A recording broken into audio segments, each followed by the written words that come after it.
I'm sorry, Francis, pero hindi ko matatanggap ang iniaalok mong kasal. What? Pero Sam, 2 taon na tayong magkasintahan. Akala ko pa gusto mo na mag-settle down tayo. Naguguluhang tanong ni Francis. Yes, gusto ko nga, pero hindi sa kagaya mong wala pa rin pag-angat sa buhay. Hindi maiibigay ng kagaya mong isang manager lang ang lahat ng luho ko. Maraing napatikom ang mga kamao ni Francis habang hawak-hawak ang kahon ng engagement ring na binili niya. Maraming tao sa loob ng restaurant na yon dahil lunchtime at alam niyang narinig ng mga ito ang sinabi ni Sam. Kaya damang-dama niya ang halo-halong reaksyon ng mga ito habang nakatitig sa kanila. May ilang nangungutya, may ilan ding naaawa sa kanya. Nagpupuyo sa galit na lumabas siya ng restaurant at tinungo ang parking lot. Pagsakay niya sa kanyang kotse, malakas niyang hinampas ang manibela. Hindi ko alam na ganyan pala ang ugali mo, Sam. Mabuti na lang at nagising ako. Galit niyang wika bago pa daskol na ibinulsa ang kahon ng singsing. Saka mabilis na pinasibad ang kanyang sasakyan. Walang direksyong nagmaneho si Francis hanggang sa makita niya ang isang maliit na park na walang gasinang tao. Inihinto niya ang sasakyan sa gilid niyon at bumaba. Saglit siyang nagmasid bago naglakad patungo sa isang bench at naupo roon. Huminga siya ng malalim at dinukot ang engagement ring sa bulsa ng pantalon. Matagal yung tinitigan ni Francis. Pagkuway inis na inihagis sa kung saan kasama ang kahon. Aray! Anang tinig ng isang babae sa di kalayuan kung saan niya inihagis ang singsing. Napaigtad siya sa kinauupuan at hinanap ng mga mata ang pinagmulan ng boses.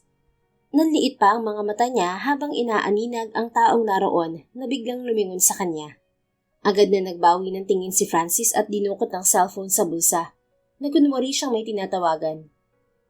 Mister? Paumanhin ho pero sa'yo yata to. Anang babaeng naroon na agad sa kanyang tabi. Tumingin siya rito. Natigilan siya at tila na maligmata nang makita ang kabuuan ng mukha ng babae. Hindi niya alam kung nasa langit na ba siya dahil pakiramdam niya ang helang kaharap niya. Mister, ayos ka lang? Untag nito sa kanya. Naubo si Francis at umayos sa pagkakaupo. Yes, may kailangan ka, miss. Pagmamaang maangan pa niya. Tinatanong ko kung ayos ka lang. Para ka kasing natuka ng ahas eh. May problema ka ba? Saka sa'yo ba to? Ipinakita nito ang nakabukas na kahon ng singsing na ibinato niya kanina. No, hindi sa akin yan. Talaga, sir? Oo nga, bakit ba ang kulit mo? Nakita ko kasing ibinato mo to kanina eh. Hindi agad nakasagot si Francis. Sa inis, bigla siyang tumayo at namewang. Ano ba pakialam mo ha? Tinapon ko na nga, di ba? Pagsusungit niya. Nagusot ang mukha ng babae. Aba sir, bakit ka naman nagagalit? Hindi ba dapat na magpasalamat ka kasi ibinabalik ko na nga to sa'yo? Tingin ko pa naman mamahalin to. Ano ngayon kung mamahalin nga? Sayang naman kasi. Kung nanghihinayang ka, di sa'yo na lang. Kukunwari ka pa, gusto mo naman talagang kunin. Tiyak na kapag nabenta mo yan, makakabili ka ng maayos na damit at makakakuha ka rin ng matitirhan mo. Hinagod pa ni Francis ng tingin ang kabuuan ng babae. Halatang ilang araw na itong walang paligo at bihis. Aba sir, sumusobra ka na naman yata. Hindi porket dito ka nakatira sa lansangan, ipag-iinteresan ko na ang hindi sa akin. Kahit grade 6 lang ang tinapos ko, hindi ako pinalaking gahaman ng tatay ko. Nagulat siya nang bigla nitong kunin ng kanyang kamay at ilagay roon ang kahon ng singsing. Salamat na lang sir, pero mas nanaisin ko pang magutom kaysa alipustahin mo ko dahil lamang dito. Che! At walang pasabi itong tumalikod at bumalik sa pwesto nito kanina. Siya naman ay umupo muli sa bench. Napatingin na lang si Francis sa kahon ng singsing. Pag-uway sa babaeng nakaupo na ulit sa pinagtagpi-tagping karton. Napabuntong hininga siya. Napaisip siya sa mga sinabi ng babae. Hindi naman niya intensyong sabihin ng mga yun dito. Kaya lang, masama talaga ang simula ng araw niya. Hindi talaga niya akalaing tatanggihan siya ni Sam dahil lang alam niya mahal na mahal siya nito. Yun pala, pawang pagkukunwari lang ang lahat ng yun. Ikaw ang nawalan at hindi ako, Sam. Mapait na wika ni Francis sa sarili bago muling huminga ng malalim. Napatingin siya sa babaeng lumapit sa kanya kanina. Tumayo siya at hindi na nag-isip pang nilapitan to. Miss. Kuha niya sa atensyon nito. Lumingon to. Bakit? Ipipilit mo pa rin bang ibigay ang singsing na yan sa akin? Sinasabi ko sa'yo, nag-aaksaya ka lang ng oras. Hindi yun. I just want to apologize. Sorry sa mga sinabi ko. It's not my intention to hurt you. Pero, alam mo na. Alam ko na mainit ang ulo mo kasi hindi tinanggap ng nais mong pagbigyan ng singsing na yan. Ganun na nga. I hope you understand. I mean, sana maintindihan mo ako. Pasensya na ulit, miss. Naiintindihan kita, sir. Hindi naman ako kasing tanga ng ibang hindi nakatapos ng pag-aaral. May mga nalalaman din ako. Oh, sorry, miss. Umiling si Francis. Never mind. Anyway, para makabawi ako sa mga sinabi ko, gusto mo bang sumama sa akin? I'm free the whole day since tinanggihan nga ako ng babaeng dapat sana ipakakasalan ko. Alam mo na, kung tinanggap niya sana ang ko, baka nagse-celebrate kami ngayon. Nagsalubong ang mga kilay nito. Sigurado ka? Hindi mo ba nakikita kung anong kalagayan ko? Saka, hindi mo ako kilalang talaga. Ngumiti siya rito. At kung hindi nagkakamali si Francis, sandali itong natulala. Well, based sa mga ginawa at sinabi mo kanina, natitiyak kong hindi ka masamang tao, miss. And don't worry about your looks. Magsha-shopping muna tayo bago mamasyal. Pangungumbinsi niya. Shopping? Ibig mo bang sabihin, bibilhan mo ko ng bagong damit? Oo naman. Tapos kakain tayo sa labas at mamamasyal kung saan-saan. Teka, taga rito ka ba sa Maynila? Paano ka ba napadpad sa lugar na to, miss? Nako, mahabang istorya, sir. Pero sigurado ka ba talaga? Oo nga. Wala ba tong kapalit? Wala. Hindi naman ako mapagsamantalang tao. Matagal siya nitong pinagmasdan, pagkuway bumuntong hininga. Libre ba to? Paniniguro nito. Oo naman. Libre to at wala talaga akong hihilingin kapalit. Maliban sa gusto ko na makakasama sa araw na to. Sa kauna-unahang pagkakataon ay ngumiti ang babae. Napakurap-kurap si Francis dahil mas lalo itong gumanda sa paningin niya. Bukod sa maamo nitong muka, balingkinita ng babae, morena at tipikal ang height sa isang Pilipinang kagaya nito. Mahaba rin ang itim na itim at alon-alon nitong buhok. Natingin niya ay lagpas pa sa baywang nito. Medyo hindi ito nagsusuklay pero hindi maipagkakaila ang natural nitong ganda. Naka-t-shirt lang ito ng kulay asul at pantalong maong na kupasin. Pero ang mas nakaantig sa puso ni Francis ay nakapaalang ang babae. Sir, ayan na naman kayo sa pagtitig niyo sa akin. Akala ko ba hindi ako masamang tao para sa'yo? Untag nito sa kanya. Naipilig niya ang ulo. Hindi naman yun ang iniisip ko. Nagtataka lang ako kung bakit ka nakapaa. Hindi ko kasi alam na kahit pala tsinelas ay pinag-iinteresan ng mga tao dito sa Maynila. Akala siguro nila mamahalin ang sapatos ko. Sira na rin naman yun, kaya ganito ang inabot ko. Tapos ang bag ko ninako din ng mga walang ya. Buti na nga lang at nasa bulsa ang kaunti kong kusing. Napabuntong hininga si Francis, nakadama ng awas sa babae. Okay, ang maigi pa, pumunta na muna tayo sa isang butik. Ano yung butik, sir? Butika ba yun? Wala akong sakit. Natawa siya. Hindi, tindahan yun ng mga damit. Ano, sasama ka ba? By the way, kung nag-aalala ka pa lang, baka masamang tao ako. Here's my ID. Kinuha niya ang wallet sa bulsa ng kanyang pantalon at ipinakita rito ang kanyang driver's license. Francis Saavedra? Yun pangalan mo? Nito nang makita ang ID niya. Yes, at kung nagdadalawang isip ka pa rin, you can keep my ID. Sigurado ka, sir? Yeah. Kinuha ng babae ang ID niya at inilagay sa bulsa nito. Ako naman si Megan Sandoval, taga Bicol ako. Nice to meet you, Megan. Inilahad ni Francis ang kamay sa harapan ng babae. Tiningnan nito yon bago pinahid ang kamay sa gilid ng pantalon nito saka tinanggap ang palad niya. Ikinagagalakin kitang makilala, Sir Francis. Wika nito sabay ngiti. Muli na naman siyang natulala at kung hindi binitiwan ni Megan ang kamay niya, baka tuluyan na siyang natuod. So, halika na, Megan. Yaya niya rito. Sige po, mauna ka na. Inilahad pa ng babae ang kamay nito. Tumango naman si Francis at mabagal na naglakad pabalik sa kanyang kotse. Pinagbuksan pa niya ng pinto ang babae. Salamat. Nito. Welcome. Mabilis na umikot si Francis. Pag-upo niya sa driver's seat, nakita niyang bahagyang nakataas ang mga paa ni Megan. What are you doing? Kunot noong tanong niya rito habang nakatingin pa rin sa mga paa nito. Ang linis-linis kasi nitong kotse mo. Nakakahiya naman, madudumihan. Napailing si Francis. No, it's okay. You can put your feet down. Pero hindi ito kumilos. Napabuntong hininga siya bago hinubad ang kanyang itim na sapatos. Anong ginagawa mo, sir? Tanong ni Megan sa kanya. Kung ayaw mong ibaba ang paa mo, isuot mo na lang ang mga to. Po? Wala nang nagawa si Megan nang isuot ni Francis ang sapatos niya sa mga paa nito. There, mas makakaupo ka na ng komportable. Anya. Pero nakakahiya naman, sir. Saka sa pagkakaalam ko, bawal mag-drive ng walang sapatos, di ba po? It's okay, Megan. Bawal kapag nahuli, pero hindi naman krimen to. Private car to at hindi pang pasahero. Saka malapit lang naman ang pupuntahan natin. Okay po. Nag-umpisa nang magmaneho si Francis at habang nasa daan ay nagkukwentuhan sila. Ibig pa lang sabihin mukhang pera tong girlfriend mo at akala'y manager ka lang kaya hindi tinanggap ang alok mong kasal? Ani Megan. Oo, ganun na nga. Ang kaso hindi ka lang pala manager. Ganun ba, sir? At magkatrabaho kayo sa iisang kumpanya na pag-aari mo mismo?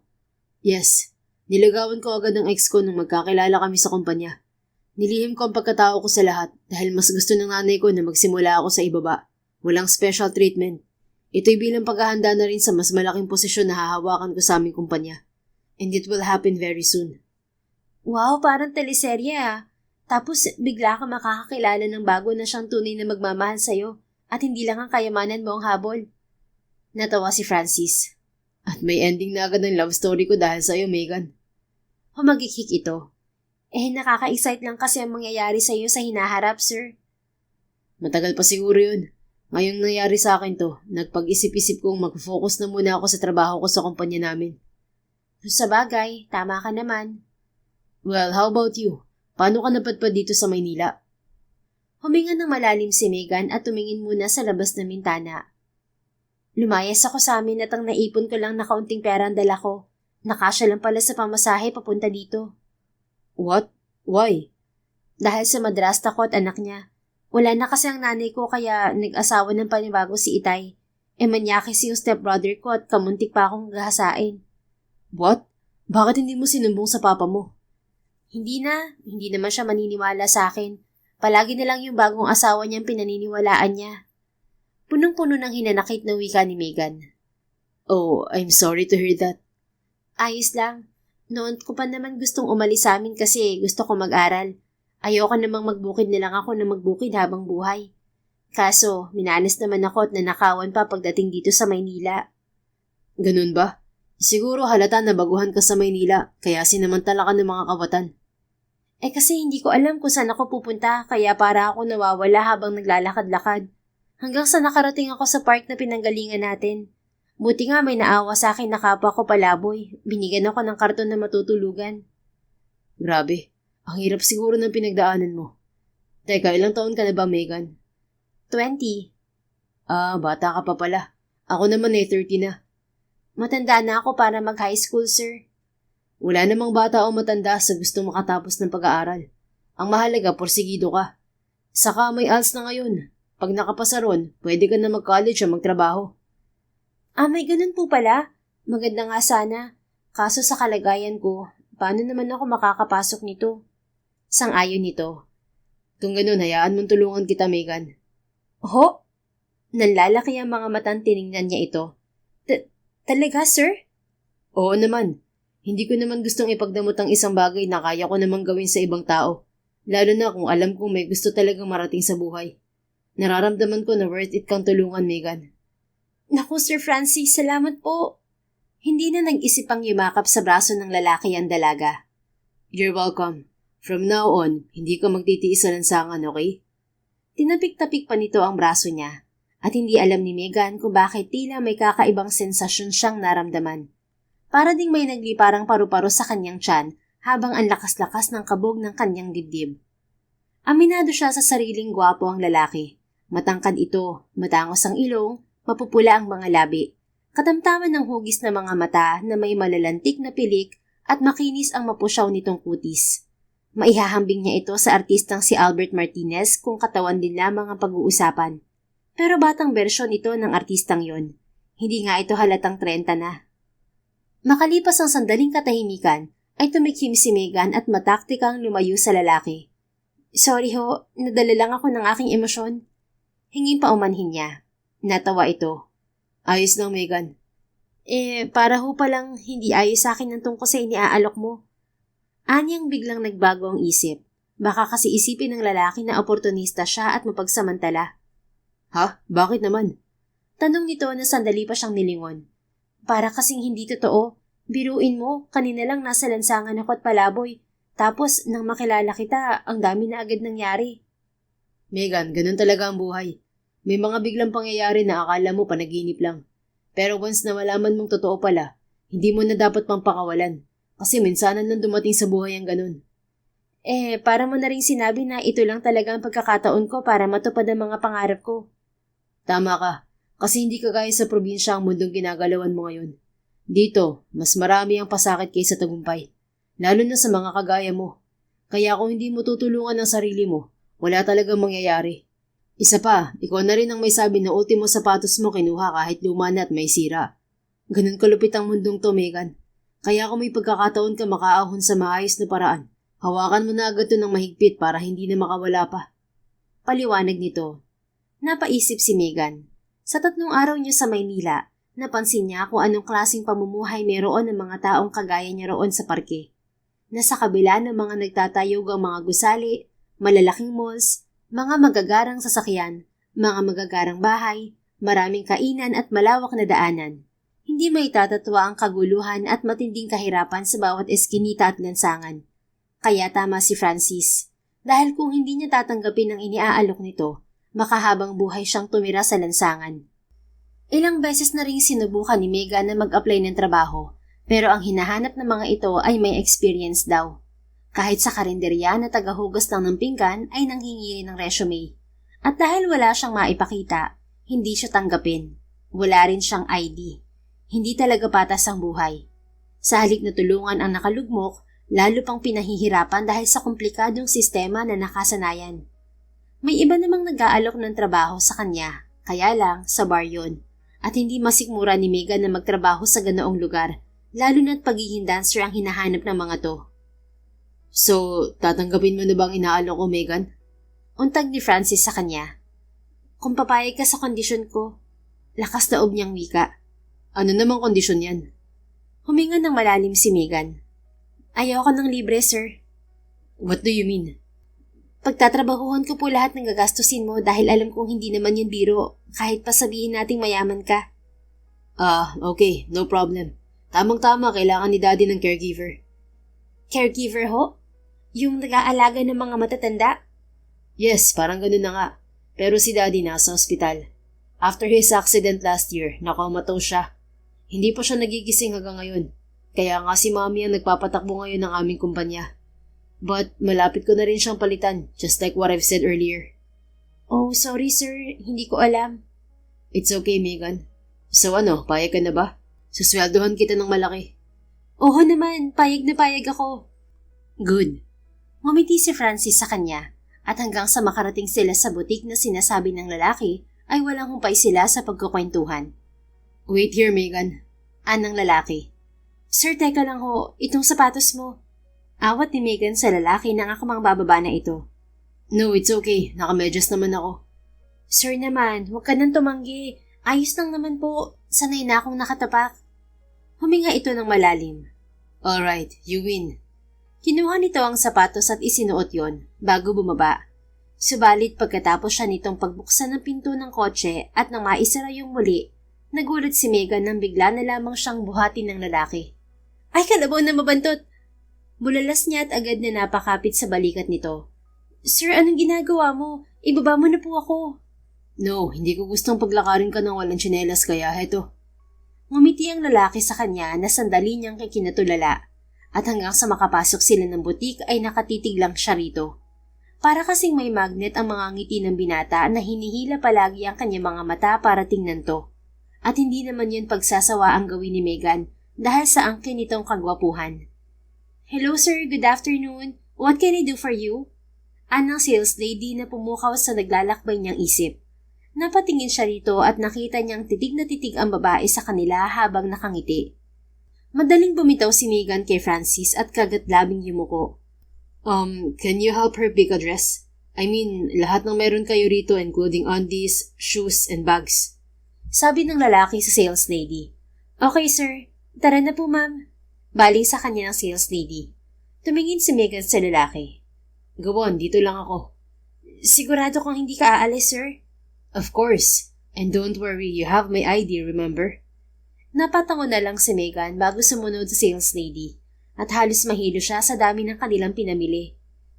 Parang sobra-sobra naman yata ang pinamili natin, sir. Anya nang makasakay silang muli sa kotse nito. No, that was just enough for you. Isipin mo, papasok ka rin at mag-aalaga kay daddy, kaya kailangan mo ng mga damit. Okay po, basta babayaran ko lahat ng ginastos mo kapag nakabangon-bangon na ako. Pero hindi po biglaan, unti-unti lang. No worries, hawak ko naman ang resibo. Tumango si Megan at muling umandar ang sasakyan ng lalaki. Hindi naman kalayuan sa butik ang binyahe nila. Anong gagawin natin dito, sir? Tanong niya nang makapasok sila sa establishmento. This is a beauty salon and spa. They're going to take care of you, Megan. Paano take care of me ho? Iiwan mo ko? Agad na bumadha ang takot sa dibdib ni Megan. No, dito lang ako sa lobby at maghihintay sa'yo. You know, kailangan mo munang maligo at magpaganda bago tayo mamasyal. Sagot nito. Napatingin naman sa kanyang sarili si Megan. Wala pa nga siyang ligo 3 araw na at halata na rin ang dumi sa kanyang suot na damit. At nang amuyin niya ang sarili, mabilis pa sa 4:00 siyang napangiwi. Naku, ganito na pala ang amoy ko. Nakakahiya naman sa'yo. Tiyak na ang baho ng loob ng sasakyan mo, sir. Anya ng balingan ng lalaki. It's okay, Megan. Basta ang importante ngayon ay malinisan ng katawan mo, okay? Sige ho. Miss. Baling ni Francis sa naroong babae. Please give her a warm bath and a full body makeover. Nasa sasakyan ang isusuot niya, kukunin ko lang. Sige ho, sir. Walang problema. Sagot ng babae. Thanks. Balik lang ako sa kotse, Megan, okay? Nito sa kanya. Sige, basta wag kang aalis ha. I won't, Megan. I'll stay here. Sige na, sumama ka na sa loob. Basta wag mo kong iiwan ha. Wala akong ibabayad dito. Natawa si Francis. Alam ko, at hindi talaga ako aalis. Promise. Itinaas pa nito ang kamay na anyong nanunumpa. Napangiti si Megan. Sige. Nang sumunod na mga sandali, pakiramdam ni Megan ay para siyang nananaginip. Para kasi siyang prinsesa kung ituring ng mga tao roon sa salon and spa. At nang makapagbihis siya ng isang pink na bestida at flat na sandals, muntik pa niyang hindi makilala ang sarili. Wow! Bulalas ni Francis nang lumabas siya sa may lobby. Kitang-kita niya kung ilang beses siya nitong hinagod ng tingin habang awang ang mga labi. You look fantastic, Megan. Sabi pa nito. Namula siya. Pansin niyang lahat ng mga naroon ay sa kanila nakatingin. Partikular sa kanya. Sir, ayos ba talaga? Hindi kaya nagbibiro ka lang? Tanong niya sa lalaki. No, you look gorgeous, Megan. Hindi mo ba nakita ang sarili mo sa salamin? Nakita, kaya lang, bakit nakatingin silang lahat sa akin? Bulong niya rito. Natawa ito. Dahil nagagandahan sila sa'yo. And I'm sure kahit sinong makakita sa'yo ay ganyan din ang magiging reaksyon. Huminga siya ng malalim. Okay po, saan po ba tayo pupunta? Kakain muna tayo. Tapos pupuntahan natin ang mga lugar na gusto mong puntahan. Wow, sige po. Pagkalabas nga nila ng salon ay nagtungo sila sa isang mamahaling restaurant. Halos maglaway pa si Megan sa mga pagkain dahil talaga namang napakasarap. Ilang araw na rin siyang puro tinapay lang at tubig ang laman ng tiyan. Busog na busog siya nang matapos silang kumain. Pagkatapos nagtungo sila sa MOA at sumakay sa MOA Eye. Naglakad din sila sa Manila Bay. Nagpunta sa Rizal Park, nanood ng sine, naglaro at kung ano-ano pa. At bago sumapit ang 12:00, umuwi sila sa bahay ni Francis na nasa loob ng isang eksklusibong subdivision dahil napilit na rin siya nitong doon tumira. Wow, ang laki naman ng bahay mo, sir. Mag-isa ka lang ba rito? Bulalas ni Megan sa nalalaking mga mata. 3 palapag ang bahay na yun ng lalaki na may malawak na bakuran. Yeah. Paano mo nalilinisan ang buong lugar? Parang ilang bahay na sa probinsya namin ang kasya dito ah. May tagalinis ako na pumupunta dito, sa Katagalaba. Ayoko kasi na may kasamang ibang tao sa bahay.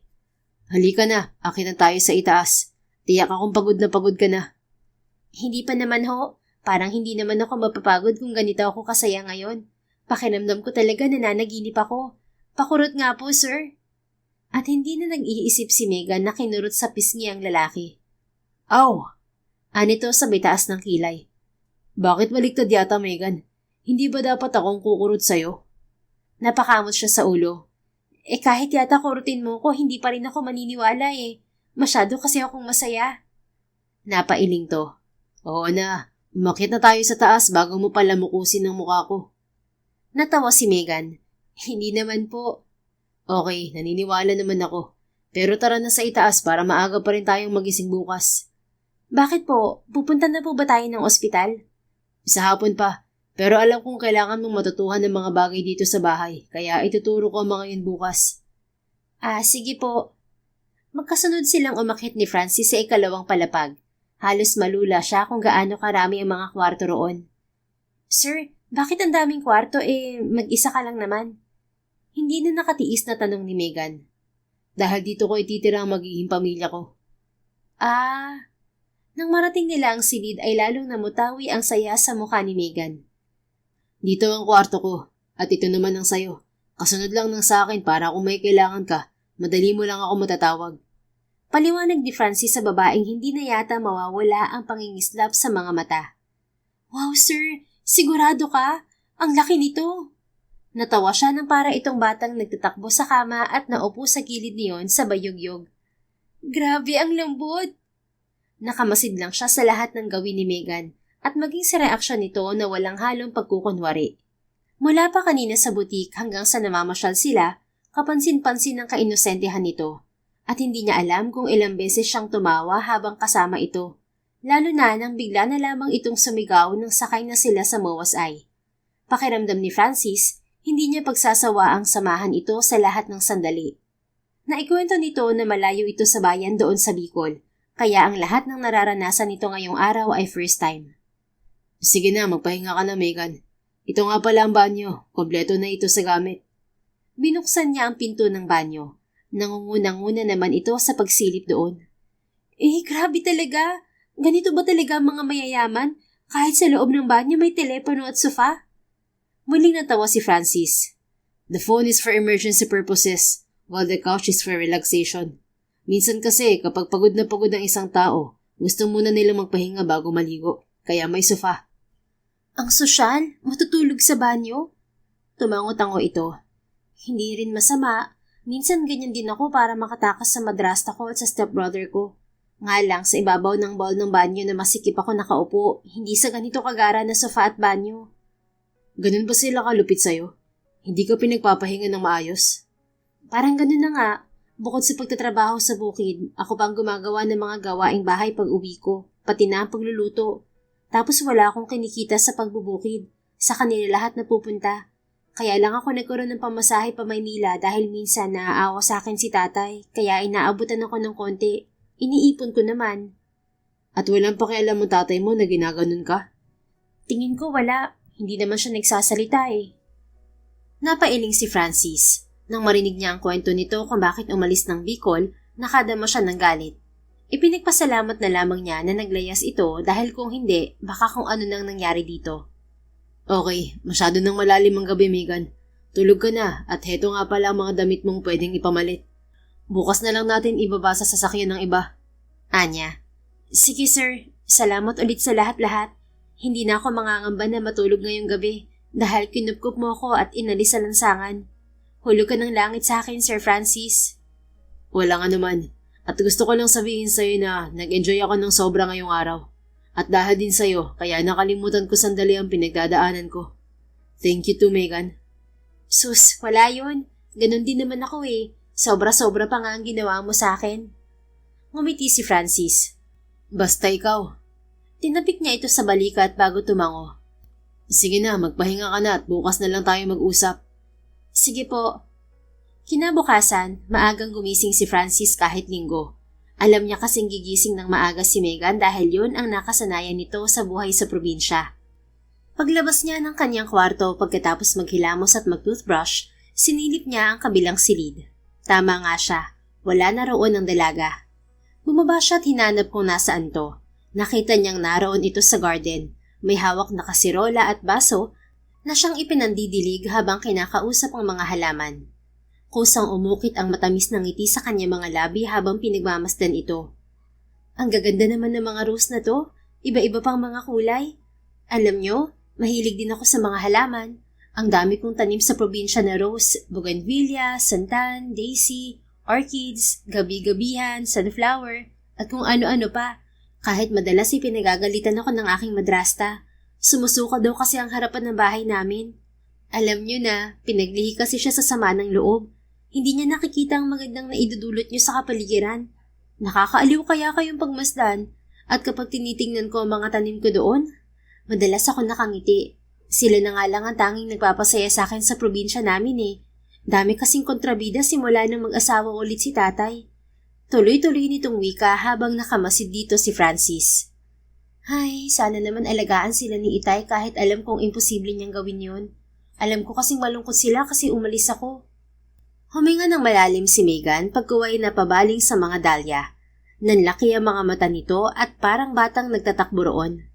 Wow, bumubukadkad na kayo. Ang gaganda niyo naman, nakakatuwa.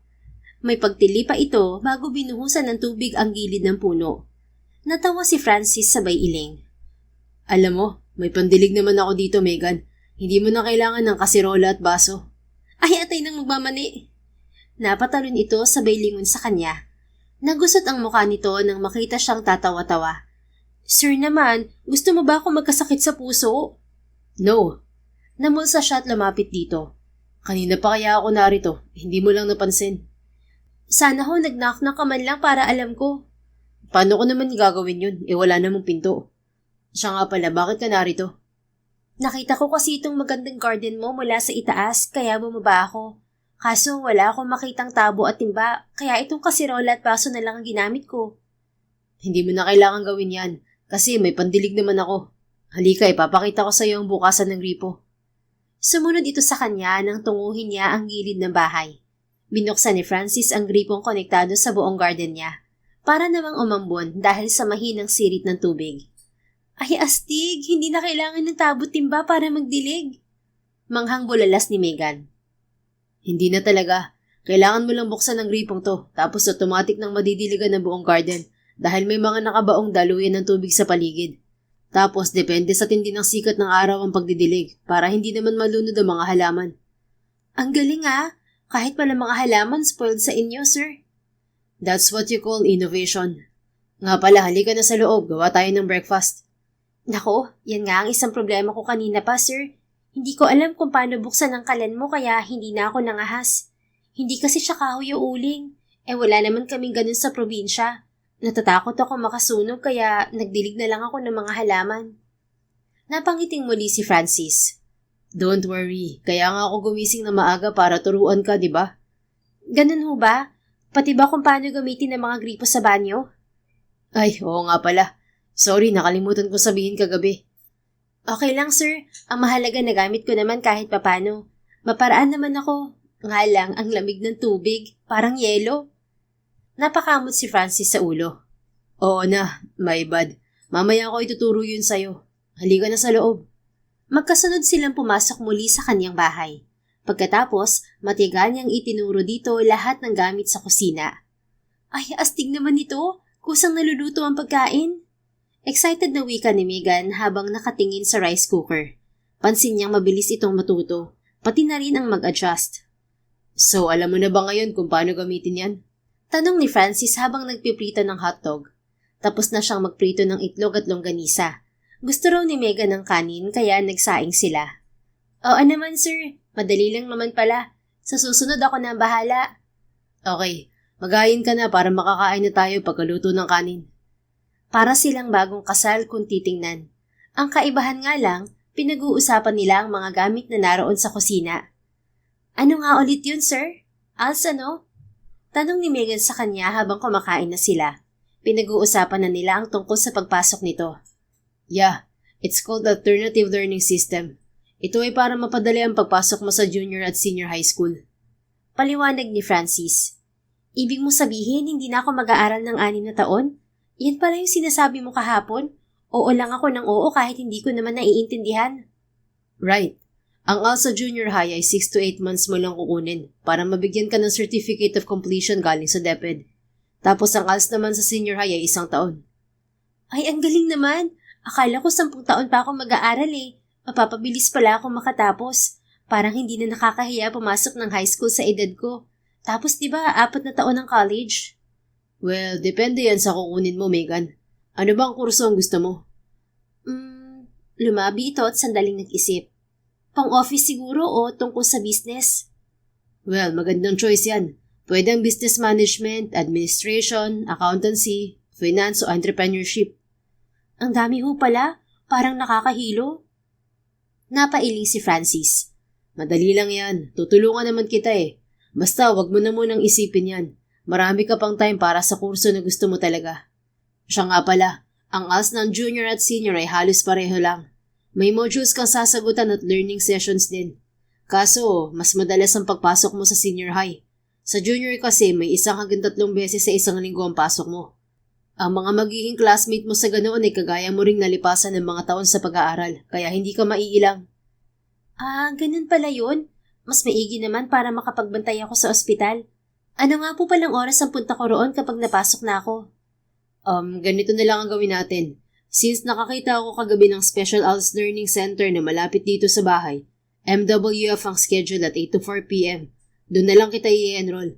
Kaya kapag weekdays, pagkatapos mong pumasok at gumawa ng modules mo, diretso ka na sa ospital at doon na lang kita susunduin sa gabi. Kapag Sabado naman, sa umaga ka pupunta at off mo naman ng linggo. Paliwanag ni Francis. Kung gusto mo rin, pwede kitang i-enroll sa ALS at home-based ka. Dito ka sa bahay pupuntahan ng teacher at tutor mo. Naku, wag na sir. Ayos lang sa akin pumunta sa center. Magagastusan ka pa kung home-based ako. Wala pa ditong napangiti bago sumubo. Pwede ko bang malaman kung bakit maganda ang ngiti mo, Megan?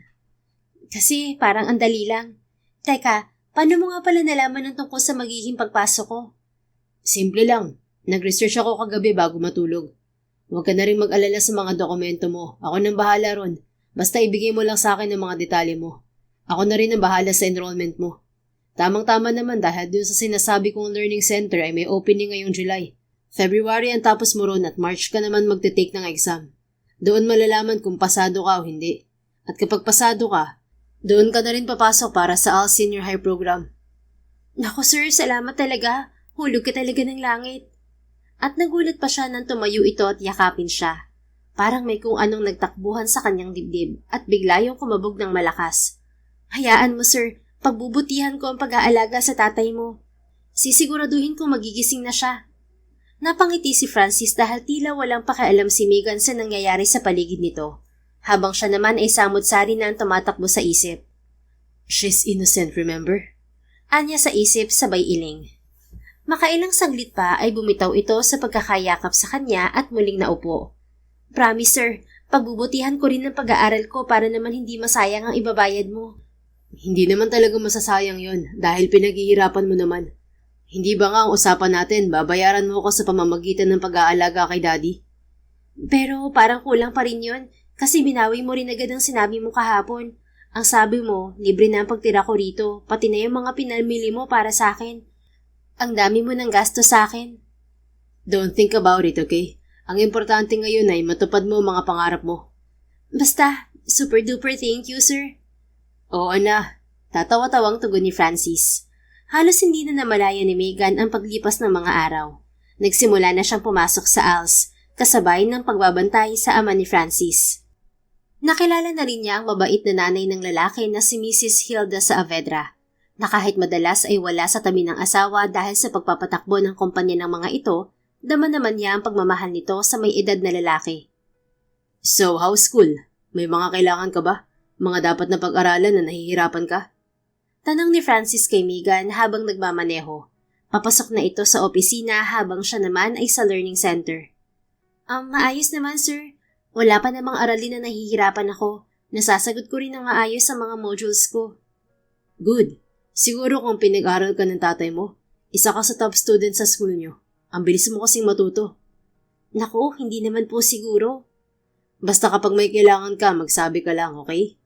Opo, wag ka mag-alala. Alam ko namang one call away ka lang. Natawa ito. Aba, mukhang bukod sa mga aralin mo may iba ka pang natutunan ah. Hindi ba kailangan ko makibagay sa mga tao rito sa Maynila? Para hindi naman halatang probinsyana ako at walang kaalam-alam sa buhay. Salamat na rin dito sa cellphone na binigay mo, sir, dahil madali na lang mag-research ng mga bagay-bagay. Nakakatuwa, maalam na rin ako ngayong gumamit ng ganito at mag-research. Dati, pinapangarap ko lang to eh. Nakikita ko lang sa TV noon. That's one of the purpose why I bought you a phone. Pero syempre for emergency rin yan at pantawag sa akin. Saka wag ka mag-alala, Megan. Lalawak pa ang mundo. Hindi lang yan ang matututuhan mo sa buhay. Marami pa. Salamat po. Nga pala, sa Sabado ng gabi, isasama kita sa kumpanya namin, Megan. Kumpanya nyo? Bakit sir? Anong meron? Napalingon siya rito. It's our company's 100th founding anniversary. Sa araw ding yun i-announce ang pag-upo ko bilang bagong CEO. Party ba yan? Yeah. So, ibig sabihin magsusuot ako ng dress? Aha. At ikaw ulit ang bibili, sir? Yeah. Why? May problema ba? Umiling si Megan. Sayang kasi ang pera. Ang dami-dami mo nang nabili para sa akin. Yun ngang iba mga hindi ko naman kailangan. Naroon lang sa kwarto ko, sir. Tapos paaral mo na nga ako, pakain at patira ng libre. Binibigyan mo pa ako ng allowance. Megan, hindi ba sinabi ko naman sa'yong okay lang?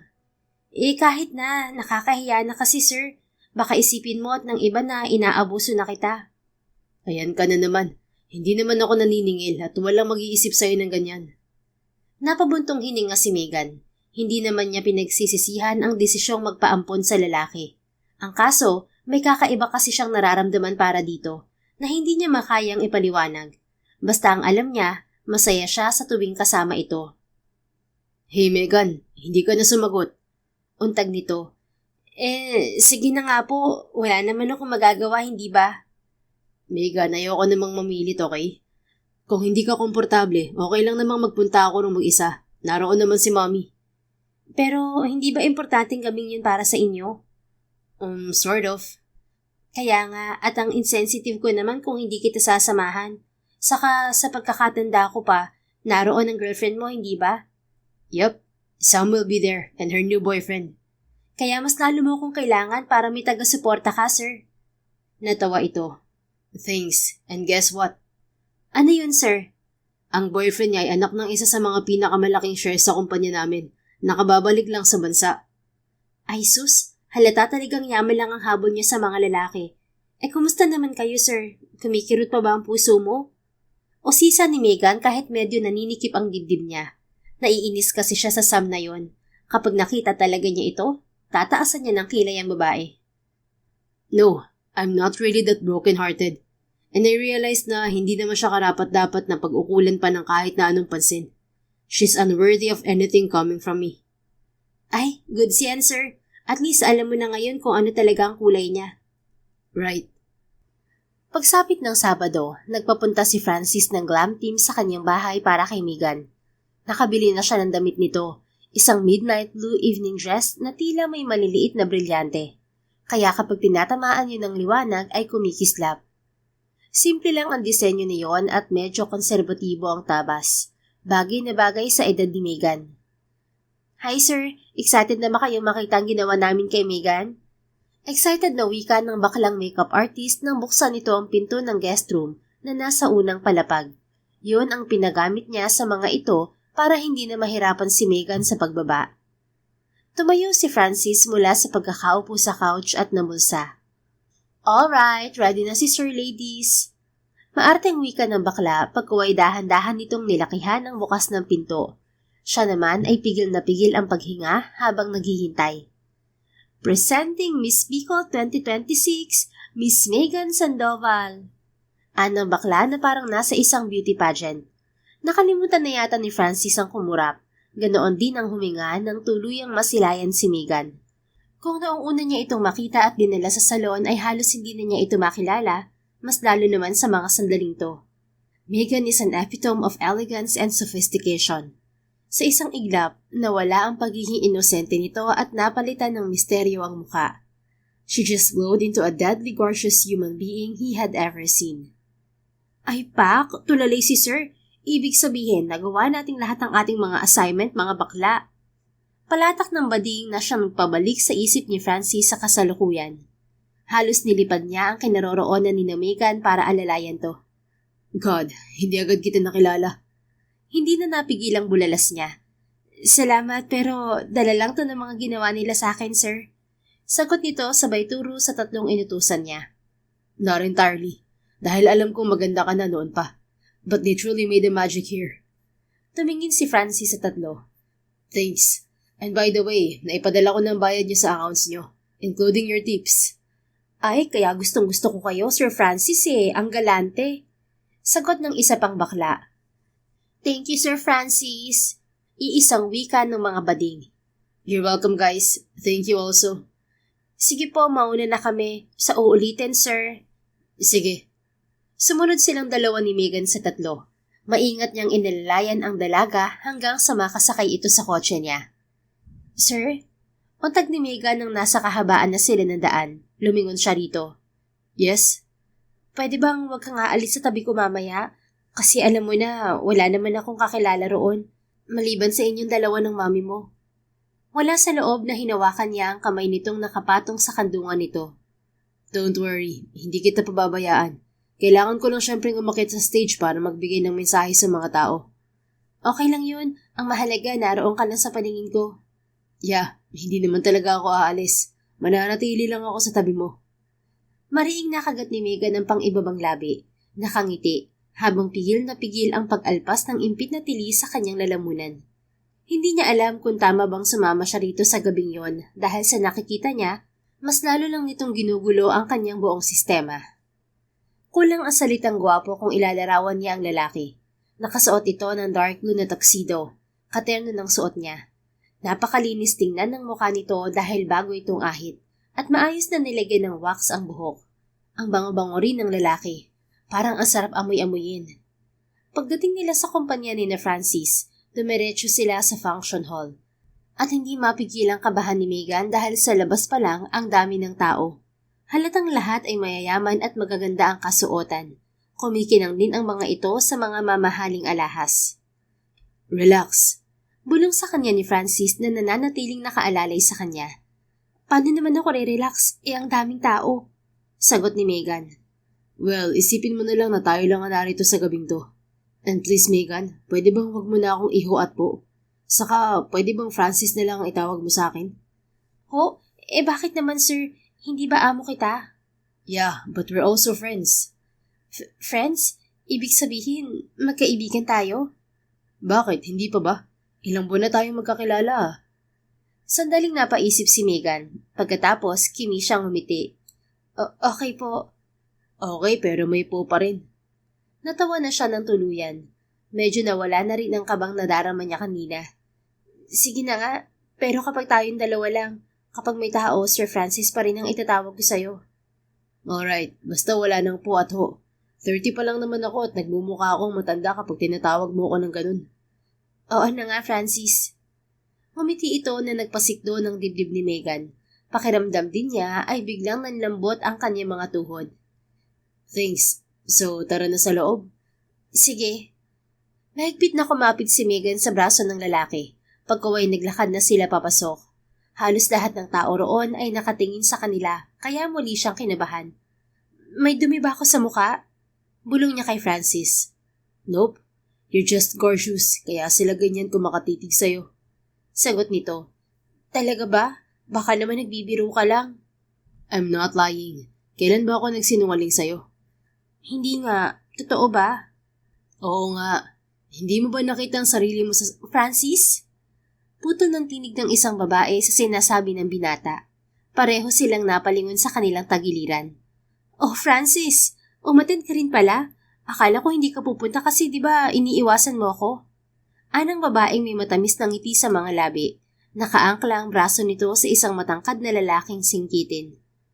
Sandaling pinasadahan ni Megan ng tingin ng kabuuan nito. Kung siya, medyo conservative ang suot, ang babae naman ay halos lumuwa na ang buong kaluluwa. Malalim ang tabas ng neckline ng kulay pulang gown nito na may slit hanggang sa punong hita. Sleeveless din yon at tiyak niyang may malaking uka sa likod. Pardon? Iniiwasan kita? Takang tanong ni Francis. Yeah, hindi ka pa rin kasi makaget over sa pagtanggi ko sa'yo. Maarting sagot ng babaeng alam na ni Megan kung sino. Ito na siguro si Sam. Pagak na natawa si Francis. I'm sorry pero hindi kita iniiwasan. Because you're not worth my time, Sam. Isa pa, wala nang rason para magkita pa tayo dahil sabi mo nga, tinanggihan mo na ako. Diniinan pa nito ang huling mga salita. Lihim na natawa si Megan. Kitang-kita kasi niya kung paano namula ang mukha ni Sam. You two were ex? Singit naman ng lalaking katabi ni Sam. Halatang nagulat ito sa narinig na usapan. Tumingin muna sa kanya si Francis. Nginitian naman niya ito ng pagkatamis-tamis. Yeah, we are Jake. Sagot ni Francis nang muling harapin ng dalawa. We've been in a relationship for 2 years at nang mag-propose ako sa kanya, hindi niya tinanggap dahil isa lang akong hamak na manager dito sa kumpanya. Hindi mo pa nga pala alam ang lahat ng to dahil kababalik mo lang sa bansa. But yeah, that's her story. Hindi ko raw kasi maibibigay ang mga gusto niya dahil kakarampot lang ang sahod ko. But you're not just a manager, sabi ni Jake. Mabilis na napatingin dito si Sam. What do you mean? Kunot noong tanong nito. Francis is, good evening everyone. Putol ng lalaking MC sa sasabihin sana ni Jake. Lahat ng nasa bulwagan ay napatingin sa stage, pati na silang apat. Ladies and gentlemen, welcome to the 100th founding anniversary of Saavedra Corporation. Umpisa ng MC sabay ngiti. Many of you knew how our company started from scratch. From the leadership of the great Don Leon Saavedra to our former CEO, Sir Henan Saavedra, and our current CEO, Madam Hilda Saavedra. But tonight, we are going to witness the new milestone of the Saavedra Corporation. Tonight, as we celebrate our 100th founding anniversary, we welcome our new CEO, Sir Francis Harrison Saavedra. Malakas na anunsyo ng MC kasunod ng masigabong palakpakan sa paligid. Bigla ring natuon ng spotlight sa kinitatayuan nilang dalawa.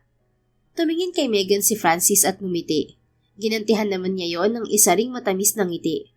Pagkatapos, binalingan nito sina Sam at Jake. At muling natawa si Megan nang makita kung paano namutla ang babae at tila natuklaw ng ahas.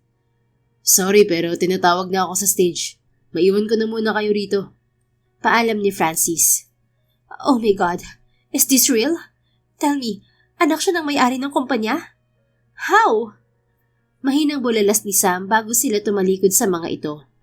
Mukhang nasyak ng sobrang ex mo ah. Mahinang komento ni Megan. Natawa si Francis. Which I expected. Hindi ko naman sinabi sa kanyang Saavedra ako. I used Harrison in my former position. Ah, kaya pala. Tiyak na sisingsisi ang isang yun ngayon. I don't care about her anymore, Megan. All I care at this moment is you. Tumigil ito at hinarap siya. Ganon din naman ako, pero bago pa sila mainip, umakyat ka na sa stage, Francis. Naroon na rin kasi ang mami mo, kung hindi mo pa alam. Muli itong natawa sabay iling. Opo na, parang masistrikta ka pa kay mami ah. Oh, talaga ba? Oo. Sus, bahala ka na. Basta umakyat ka na. Sige na. Taboy ni Megan sa lalaki. Okay. Subalit bago pa ito umakyat ay isang mabilis na halik sa pisngi ang iginawad dito sa kanya, na labis niyang ikinagulat. Wait for me here. Bulong pa nito pagkaway masiglang umakyat sa stage. Wala sa sariling pinanood lang ni Megan ang lalaki hanggang sa matapos itong magsalita. At nang muli itong bumalik sa tabi niya, parang nag-iba ang lahat. Naging mas sweet ito. Naging mas maalaga at maalalahanin. Niwala na itong pakialam sa mga nakapaligid sa kanila, kaya halos malunod ang puso ni Megan sa atensyong ibinibigay nito.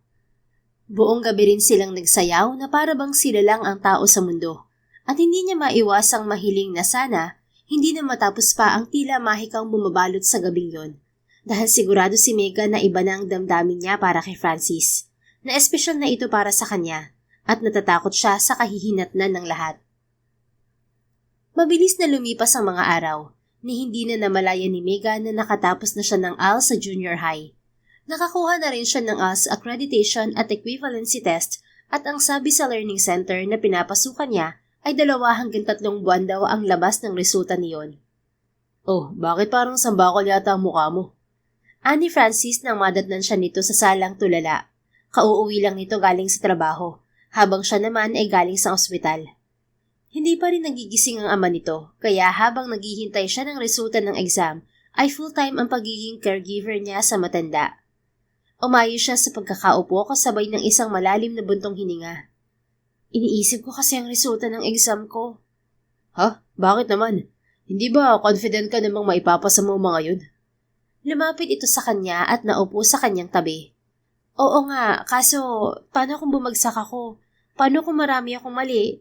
Di ba balik na naman ako sa simula? Hindi mangyayari yun. At bakit naman? Kasi magaling ka, Megan.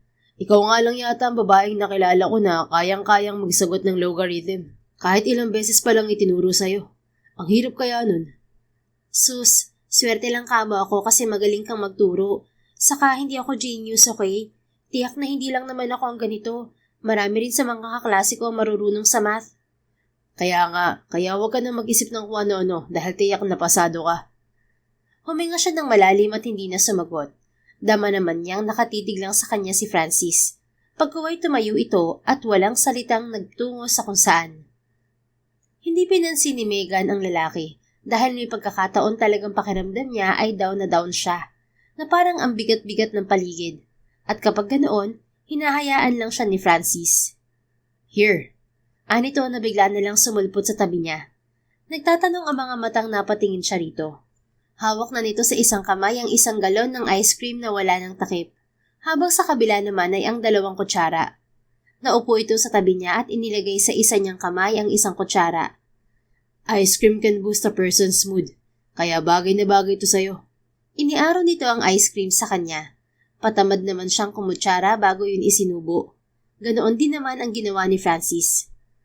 Masarap pala tong cookies and cream. Wala sa sariling sabi ni Megan bago muling kumutsara ng ice cream. Ha? Hindi ba masarap naman talaga? Kaya nga paborito mo, di ba? Paborito ko ba to? Umirap ito na ikinatawa niya. FYI, kaya nga tayo may ice cream sa ref kasi gusto mo ang flavor na to. Huwag mo sabihin sa akin hindi mo natanda. Ngumisi si Megan sa lalaki. Tanda ko, ginijoke lang kita. Muli siyang kumutsara ng ice cream at dinala yun sa bibig. So, okay ka na ba, Megan? Tanong nito. Medyo. Medyo lang? Nakailang subo ka na kaya? Mamaya niyan, tumaba ka bigla. Anong sinabi mo? Mataba ako? Konti lang naman. Nakangising tugon nito at iminwestra pa sa kamay ang ibig sabihin. Tiningnan ito ni Megan ng masama. Hindi ako mataba, okay? Di wala nga akong bilbilo. Tingnan mo pa. Meron kaya? Wala. Meron. Wala nga eh. Meron nga. O sige, kung meron, nasaan? Ito. Biglang pinisil ni Francis ang braso niya. Aray, bitiwan mo nga ako. Reklamo ni Megan. Hindi na maipinta ang muka. Ayan, tao ka na ulit. O bakit? Mukha ba akong unggoy? Hindi, pero malapit na. Ganon ha? Walang babalang kumuha si Megan ng ice cream gamit ang hintuturo at ipinahid yun sa mukha ng binata. Nabigla naman ito kaya natawa siya ng malakas. Ganito pala ang gusto mo ha. Umanda ka. Pagdukot ni Francis ng ice cream ay madaling tumayo si Megan at tumakbo. Para silang mga batang naghabulan mula sa sala patungong kusina. Hindi mo ako matatakasan. Gaganti ako. Determinadong sabi nito habang nakasunod pa rin sa kanya. Yun ay kung mahuhuli mo ako, Francis. Tumakbo si Megan palabas sa may garden. Madilim na ang paligid, pero nakabukas naman ang mga ilaw doon kaya maliwanag pa rin. Habulin mo ako! Parang bata pa ring hamon niya sa binata. Oo, at humanda ka talaga kapag naabutan kita. Humagalpak lang ng tawa si Megan at mas binilisan pa ang pagtakbo. Subalit maya-maya lang ay pumulupot na sa kanya ang matitipon ng mga bisig ni Francis. Gotcha! Malakas na wika ng lalaki. Napatili siya at nagpumilit na kumawala, subalit mahigpit ang pagkakahawak ng binata sa kanyang baywang. You can't escape from me anymore, Megan. Bulong nito sa kanyang punong tenga. Nanindig ang mga balahibo niya sa katawan, dala ng sensasyong hatid niyon, kaya muli siyang nagpumiglas. No, may paraan pa. Pagpupumilit niya. Subalit nagsalabi ng mga paa nila, kaya pareho silang bumagsak sa Bermuda grass. Malakas na napatili muli si Megan kasabay ng malakas na pagtawa ni Francis. Oh God, ang bigat mo! Reklamo nito dahil nasa ibabaw siya ng lalaki. Ano? Sinong mabigat ha? Ngunit hindi pa nakakahuma si Megan sa nangyari nang bigla na lang pahiran ni Francis ang mukha niya ng ice cream. Nabitbit pa rin pala nito. Francis? What? Patay mali siyang tanong nito. Para kang bata. At ako pa talagang parang bata sa atin ha? Sino bang nauna? Ikaw? Hindi ha, ikaw kaya. At muling inulit ni Francis ang pagpahid sa kanya ng ice cream kaya ang resulta, Nauwi sila sa pahiran niyon hanggang sasabay na silang tumatawa habang gumugulong sa Bermuda grass. Oh God, you're such a brat, you know? Anang lalaki nang tumigil sila habang nakahiga pa rin sa Bermuda grass. Napalabi si Megan. Oo na, brat na kong brat. Ayoko lang nang inaapi ako. Sagot niya sabay tingin sa langit. Marahan siyang napangiti nang makitang maaliwalas yon at may mangilan-ngilang bituin. Alam mo nung nasa probinsya ako, tuwing gabi lagi ako nakatingin sa langit. Wala sa loob niyang kwento. Why? Nag-aabang ng bulalakaw. Para ba mag-wish? Oo, yun kasing kasabihan ng mga matatanda sa amin. Kapag nakakita raw kami ng bulalakaw, mag-wish daw kami at matutupad daw yun. Pero nakailang wish na ako, hindi naman natupad. Palagi pa rin akong pinahihirapan ng madrasta ko at binabastos ng stepbrother ko. Gumaralgal ang tingin ni Megan. Hindi niya maiwasang maalala ang naging buhay niya sa probinsya kaya muling binalot ng sakit at lungkot ang puso niya. But you're here now, Megan. Malayo ka na sa kanila. Napalingon siya kay Francis na titig na pala sa kanya. Iniangat nito ang isang kamay at masuyong hinaplos ang kanyang pisngi. Napapikit naman siya dahil sa init na nagmumula sa palad nito. You're safe with me, Megan. Walang mananakit sa'yo rito. Masuyong wika nito. Sinapo niya ang kamay nitong humahaplos sa pisngi niya sabay mulat ng mga mata. Sinalubong naman yon ng mga mata nito. At kung hindi siya nagkakamali, may kakaibang emosyon na inilalabas ang mga mata nito. Emosyong hindi niya maipaliwanag kung bakit naghahatid sa puso niya ng kasiyahan. Kimi siyang umiti rito. Salamat, Francis. Salamat sa lahat-lahat. Ngumiti ito. Walang anuman. Pero hindi mo ba gustong makibalita man lang sa inyo? I mean, sa tatay mo? Ang totoo, namimiss ko si Itay. Mabait naman siyang ama sa akin. Nga lang, hindi niya ako makuhang ipagtanggol sa madrasta ko. Mas matapang kasi yun kay Itay. Kaya nga nalulungkot ako eh. Gusto mo ba siyang makita? Gusto. Kaya lang, ayoko namang umasa na lang palagi sa'yo kahit pa sabihin natin kayang-kaya mong gawin ng lahat ng bagay. Kaya saka na lang pagtapos na ako mag-aral. Bakit naman ayaw mo nang umasa sa akin? Kasi ang laki na ng utang ko sa'yo. Baka mamaya niyan hindi na ako makaahon. Baka rin masanay ako. Yan ka na naman. Nagkukwenta ka na naman kahit wala namang kukwentahin. Eh syempre nahihiya na rin ako sa'yo. Pati sa mami mo na napakabait sa akin. Huminga ng malalim si Francis. Ayaw naman niyang pilitin ng dalaga. Pero alam din niyang pinipilit lang din itong maging okay kapag minsan. May mga oras din kasing nakikita niya itong tulala at tila may malalim na iniisip. At alam niyang nag-aalala ito ng husto sa ama nito. Okay, halika na sa loob. Baka mahamugan tayong pareho at magkasakit. Yaya niya kay Megan bago tumayo at inilahad ang kamay sa harapan nito. Tinanggap naman yun ng babae, subalit dahil sa ice cream na pinaglaruan nila ay dumulas ang mga kamay nila paghila niya rito at na out of balance siya. Watch out! Hinabol ni Francis sa pagkakabagsak si Megan pero huli na ang lahat at sa hindi inaasahang pangyayari, aksidenteng naglapat ang mga labi nila. Parang natuod si Francis habang nanlalaki naman ang mga mata ni Megan. Ilang sandali silang nanatili sa ganoong posisyon, parehong walang gumagalaw, hanggang sa hindi na niya napigilan ng sarili at marahang iginalaw ang sariling mga labi. Unti-unting napapikit si Megan, ganoon din si Francis. Ni hindi na nila pansin ang nangyayari sa paligid at para bang may sariling mga isip ang puso nila na siyang nagdidikta sa bawat kilos nila. The kiss went deeper until he realized one thing. He's in love with Megan. Kaget siyang napalayo rito. Nagtataka namang tinitigan siya nito sa mga mata. I won't say sorry for that, Megan. Ani Francis sabay hinga ng malalim at pinagmasdan ang magiging reaksyon nito. Para namang nakahinga ng maluwag ang dalaga. Bakit mo ba ako hinalikan? It was an accident. But yeah, I indeed kissed you. And I now realize the reason why. Bakit? Because I'm in love with you, Megan. Napasinghap ito ng malakas. I know it will complicate things between us, but I want you to know that I won't force you to love me too. I won't do that. Gusto ko maging ganoon pa rin tayo sa dati, dahil mas importante sa akin ang matupad mo ang mga pangarap mo. Gusto kong makita ka matagumpay sa buhay at maging masaya. Yun lang ang gusto kong mangyari. Please set aside my feelings for now, okay? May tamang panahon para harapin ko to at ipaglaban. Matagal itong hindi nakasagot at nakatitig lang sa kanya. Kinakabahan naman si Francis dahil naisip niyang baka matakot din ito at lumayas. At kapag nangyari yon, Wala siyang dapat nasisihin kundi ang sarili niya. Please say something, Megan. Sabihin mong hindi mo tatalikuran ng mga nasimulan mo dahil lang sa nalaman mo ngayon. Sabihin mong gusto rin kita, Francis.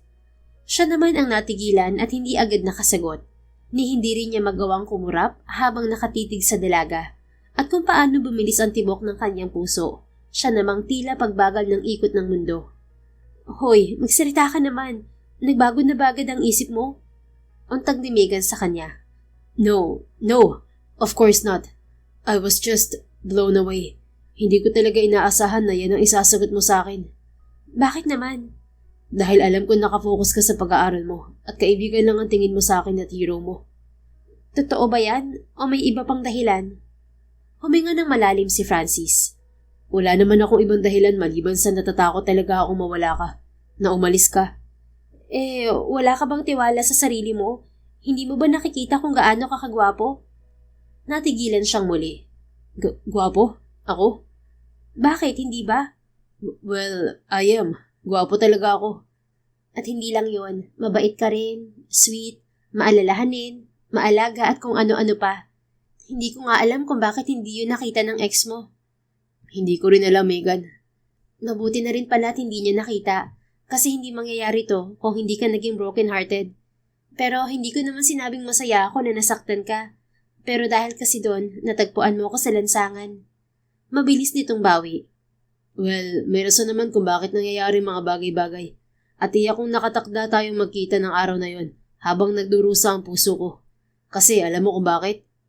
Hinaplos niya ang pisngi nito. Humiti si Megan. Bakit?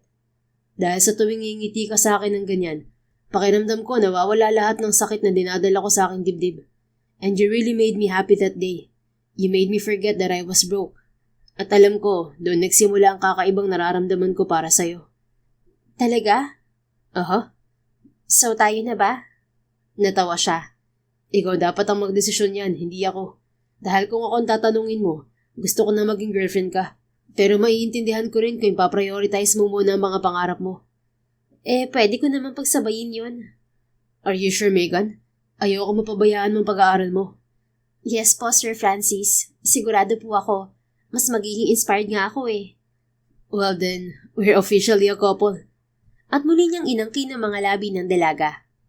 Simula ng araw na yon, mas lalo pang naging masaya ang buhay ni Megan, lalo pat nakapasa siya sa exam at nasa ALS Senior High program na. Todo ang suporta sa kanya ni Francis, maging ni Mrs. Saavedra. Tawang-tawa rin ang ginang nang malamang magkasintahan na silang dalawa. Dahil noon pa man daw ay alam na nitong sila ang magkakatuluyan. Patuloy pa rin sa pag-aalaga sa ama ni Francis si Megan at walang araw na hindi siya nagdarasal para sa tuluyan nitong paggaling. Magandang gabi, Tito Hernan. Kamusta na po kayo? Marami na po ba kayong napuntahan habang natutulog? Alam niyo po, may pasalubong ako sa inyo. Kinuha ni Megan ang daladala niyang libro at ipinakita yun dito. Charan! May bago na naman po akong babasahin para sa inyo. Teka lang, upo muna po ako. Hinila ni Megan ang upuan sa gilid ng kama ng matanda at binuklat ang daladalang libro. Tungkol po to sa mga magagandang tula, ang pamagat ay Banyuhay. Alam niyo po ba ang ibig sabihin nun? Bahagya siyang ngumiti. Ibig sabihin po nun, bagong anyo ng buhay. Parang muling pagsibol. Simulan ko na po Ang pamagat ho ng tulang ito ay Pagsinta ni Gail Aragon. Binasa niya ang piyesa nang may ngiti sa mga labi. Sa baul ay naaagnas, damdaming ibinintas. Pinanday ng panahon habang dahoy nilalagas. Hindi nga ba't natatago yaring rekwerdo at tahimakas? Upang kahit papaano, maalala ang bukas. Tumigil sa pagbabasa si Megan at tiningnan ang matandang lalaki. Hinawakan niya ang kamay nito. Ang ganda ho, di ba? Mahinang bulong niya. Parang sinasabi na kahit gaano katagal, hindi mawawala ang mga alaala. Nananatili lang sila. Naghihintay na maalala ulit. Kaya kung nasan man po kayo ngayon, sana binabalikan niyo ang masasayang alaala ninyo kasama si Tita Hilda at si Francis. Pero sana po, huwag niyo na silang paghintayin ng matagal. Miss na nila kayo eh. Napatingin siya sa magkahawak nilang mga kamay, para kasing gumalaw yon. Tito Hernan? Nilingon ni Megan ang matanda at nanlaki ang kanyang mga mata nang unti-unting bumukas ang mga mata nito. Tito Hernan? Doc! Nurse! Mabilis niyang pinindot ang emergency button at humahangos namang dumating ang doktor at nurses na naka-duty, na agad na ineksamin ang may edad na lalaki. At habang nangyayari ang lahat ng yon ay tinawagan ni Megan si Francis. Yes, babe? Why? Gising na si Tito Hernan, Francis. Gising na siya. Putol niya sa mangiyak-ngiyak na tinig. Sandaling natahimik ang kabilang linya. Francis, narinig mo ba ang sinabi ko? Gising na ang daddy mo. Are you sure? Oo, kaya tawagan mo na agad si Tita Hilda para makapunta na rito. Huwag ka mag-alala, hindi ko iiwanan si Tito Hernan. Dito lang ako sa tabi niya. Bilis, pumunta na kayo rito. Okay, sige. Salamat. We'll be there in 20 minutes. Sige, ingat ka sa pagpunta rito I will. I love you. Love you too. Bye. Wait, Megan. Thank you so much. Napangiti siya. Welcome. Sige na. Ingat sa pagdadrive. Lalo't masyado kang excited. Nang mawala sa kabilang linya si Francis, kinausap ni Megan ng doktor. Ipinaliwanag naman sa kanya ng mga ito na gising na nga ang ama ng kanyang kasintahan. Pero hindi pa masasabi ng mga ito kung okay na nga ang matanda hanggat hindi pa nagagawa ang iba't ibang uri ng test kabilang na ang brain CT scan, MRI, EKG, EEG at complete lab tests. Nakakausap na rin ng Ginoo. Inalis na ang NGT na nakakabit sa ilong nito na dinadaanan ng gatas na ipinaiinom dito. Ganoon din ang mga gamot at vitamins nito. Nang makaalis sa mga doktor at nurse ay nilapitan ni Megan ang may edad na lalaki at hindi niya maunawaan kung bakit ang lakas-lakas ng kabog ng kanyang dibdib. Tito? Mahinang wika niya nang muling maupo sa upuang nasa tabi ng kama nito. Who are you? Mahinang tanong nito. Ako po si Megan Sandoval. Girlfriend po ako ni Francis. Girlfriend? I thought it was Sam. Nakagat niya ang pang-ibabang labi. Nag-break na po sila. Nag-break? Napapikit ito kaya madaling napatayo si Megan. Ayos lang po ba kayo? Gusto niyo po bang tawagin ko ang doktor? No. Muli itong nagmulat ng mga mata at tumingin sa kanya. So it's you. Ang alin po? Ang tinig na naririnig ko palagi. Boses mo ba yon? Bahagyang umiti si Megan. Ayaw niyang biglain ng matanda sa napakaraming impormasyon dahil yun ang bili ng doktor.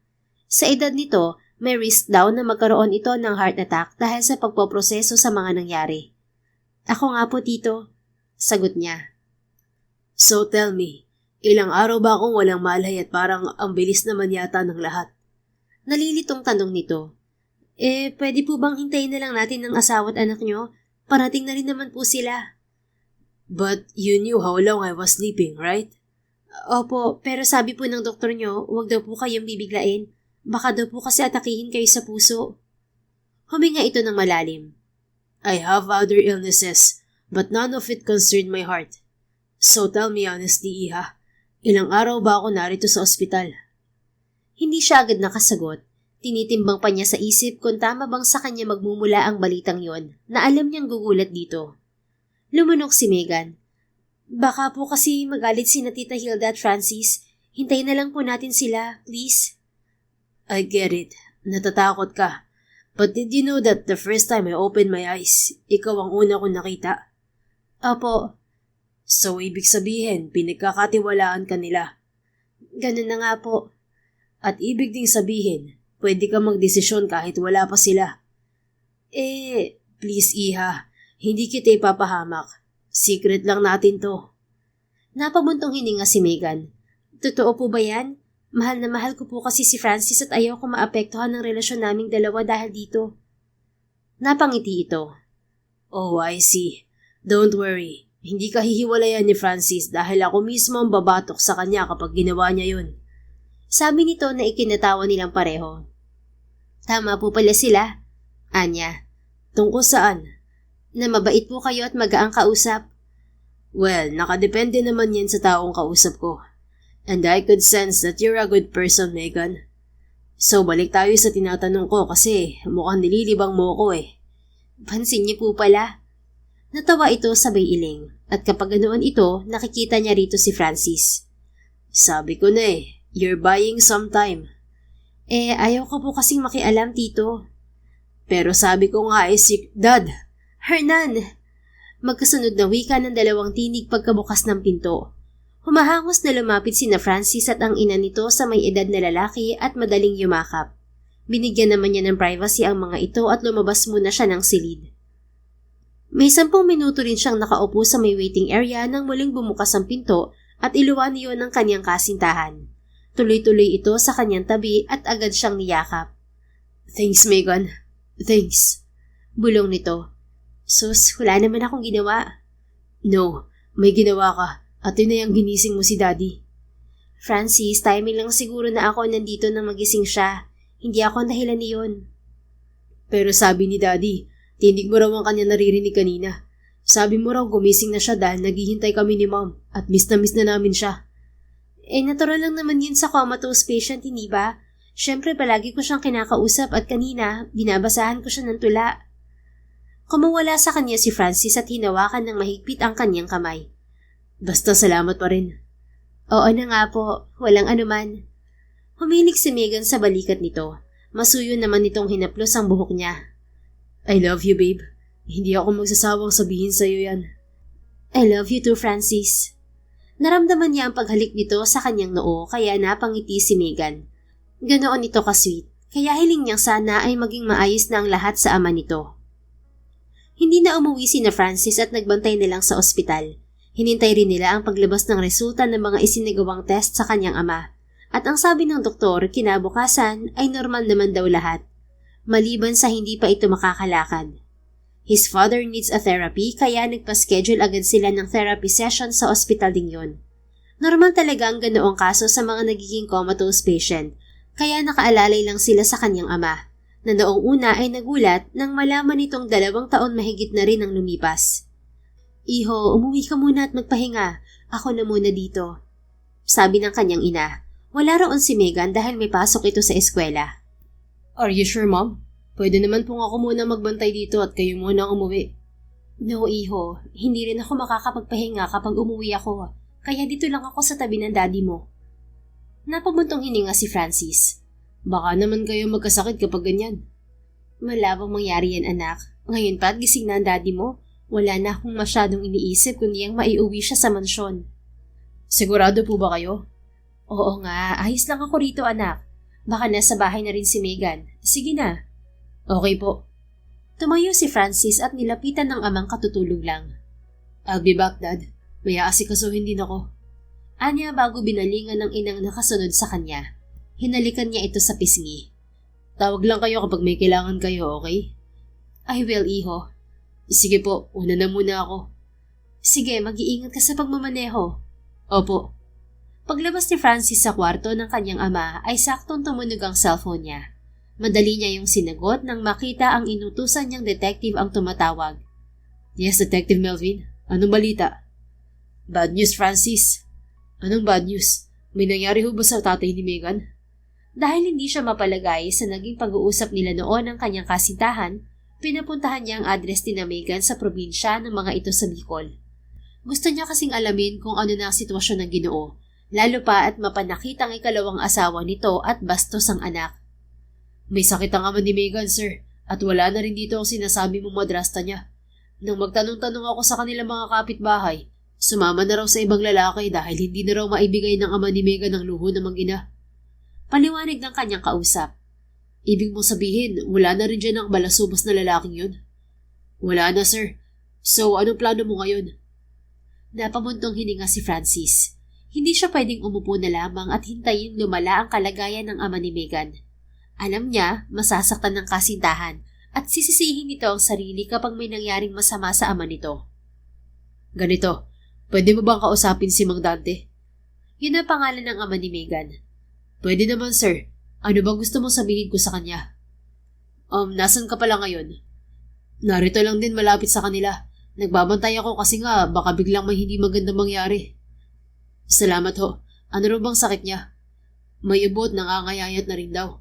Tapos nagtatrabaho pa sa bukid kapag medyo umaayos ang pakiramdam. Wala kasi siyang kakainin kung hindi siya magtatrabaho.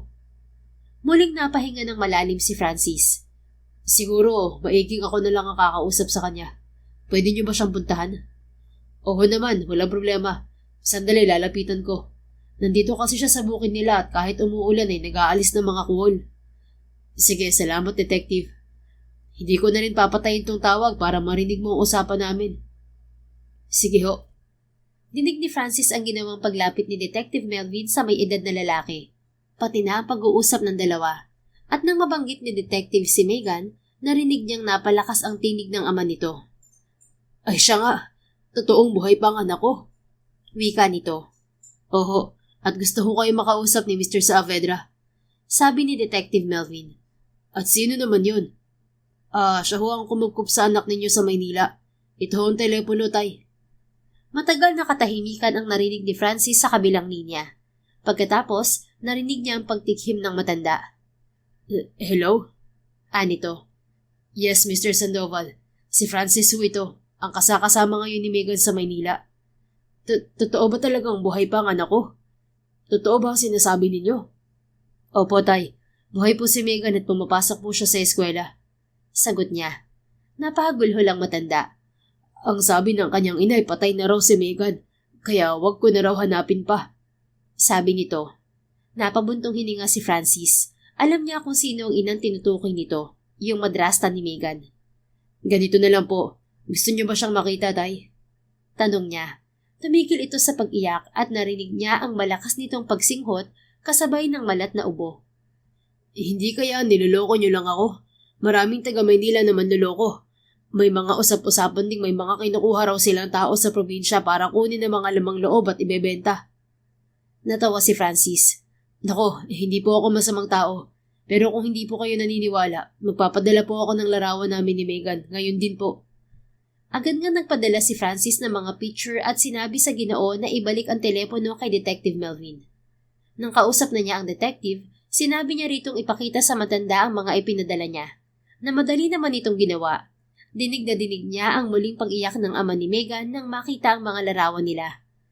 Ano ho, tay? Naniniwala na po ba kayo na kasama ko si Megan? Tanong niya kay Mang Dante. Oo, sir. Ngayon din ho, iluluwas ako ng Maynila para makita siya. Matagal ko nang gustong makita ang anak kong yan. Sige po, sumama na lang po kayo kay Detective Melvin. Siya na ang bahalang magdala sa inyo sa bahay ko. Doon po nakatira si Megan. Salamat, sir. Maraming salamat. Walang anuman. Kita na lang po tayo mamaya. Muling kinausap ni Francis ang detective at binilinan ng mga dapat gawin. Pagkatapos niyon, umuwi na sila at hinintay si Megan. Sabi kasi niya, wag na muna itong pumunta sa ospital. Nagluto muna si Francis ng hapunan nila kaya pagdating ni Megan ay nagulat pa ito. Babe, akala ko ba hindi ka uuwi? Masiglang wika nito nang lapitan siya at halikan sa pisngi. Sanay na ito sa ganoong gawi, kaya hindi niya maiwasang mapangiti. Pinauwi muna ako ni Mami para daw makapagpahinga. Ha? Paano si Tita Hilda? Hindi ba dapat siyang nagpapahinga? Yun na nga sinabi ko pero mapilit si Mami. Okay na raw sila ron ni Daddy kaya umuwi na muna ako. Oo nga pala. Kamusta si Tito Hernan? Okay na naman lahat ng test niya. Kailangan lang niyang mag-therapy para muling makalakad. Aba, magandang balita yan. Oo nga. Pero may sasabihin pa pala ako sa'yo, babe. Ano yun? Hinila muna ni Francis si Megan at niyakap. Magagalit ka ba kung sasabihin ko sa'yo tungkol to sa itay mo? May magagawa pa ba ang galit ko kung nakapag-desisyon ka na? Anito. Pinakawalan ni Francis ang kasintahan at pinakatitigan sa mga mata. I did this because I know you miss him. At hindi ko naman yan itinatanggi. Ano palang tungkol kay Itay? Huminga muna ng malalim si Francis. He's coming here. Ano? Bulalas nito. Bakit daw? Megan, relax. May sakit ang tatay mo. Ha? May sakit? Oo, inuuburo at nangangayayat. Kaya pinapunta ko na rin siya rito dahil ayokong sa bandang huli sisihin mo ang sarili mo kapag may nangyaring masama sa kanya. Pero, paano na ang madrasta ko at ang anak niya? Don't worry, babe. Hiwalay na sila ng tatay mo. Kagaya rin pala ni sa mga ugali ng madrasta mo eh. Nang hindi na raw maibigay ang luho, sumama na sa ibang lalaki kasamang anak niyang hambog. Isang marahas na paghinga ang pinakawalan ni Megan kasabay ng unti-unting pananubig ng mga mata. Nag-alala naman si Francis. Hey, sorry kung nabigla kita. It's just that... Hindi, ayos lang naman ako. Ngumiti ito bago yumakap sa kanya. Salamat, Francis. Salamat sa lahat-lahat. Kaya mahal na mahal kita kasi palagi mo akong pinapasaya. Ganun ka rin naman sa akin, babe. Pinasasaya mo rin ako, kaya mas mahal na mahal kita. Palagi mo yan tatandaan. Naramdaman ni Francis ang paghigpit ng yakap nito sa kanya. Tinugon naman niya yon ng isa ring mahigpit na yakap. At nang maramdaman niyang humupa na ang nararamdaman ni Megan, inaya na niya itong kumain. Kinabukasan nga ay nagkitang muli ang mag-ama ni Megan, na puno ng iyakan, pagsisisi at paghingi ng tawad ang buong sala ng bahay ni Francis. Nalaman niya rin ang buong kwento tungkol sa pag-alis ng kanyang madrasta at ang pinakalat nitong patay na siya. Nagalit noong una si Megan, pero alam niyang wala na yung magagawa pa. Ang importante, wala na ito sa buhay nilang mag-ama. Hindi na rin niya inilihim sa kanyang ama ang ginawa ng anak-anakan nito. Ang sabi naman nito, inamin nga raw yun ng hambog na lalaki, kaya nakatikim daw ito ng bugbog sa kanyang ama. Akala niya ibaliwala siya sa ama. Pinagtanggol din pala siya nito noon. Anak, napakadami kong pagkukulang sa'yo, kaya sana mapatawad mo ko. Sana bigyan mo pa ako ng isa pang pagkakataon para makabawi. Wika ng kanyang ama. Oo naman, pareho naman ho tayo eh. Malaki rin ho naging pagkukulang ko sa inyo dahil iniwan ko kayo sa masamang mag-ina na yon. Kaya sorry din ho tay.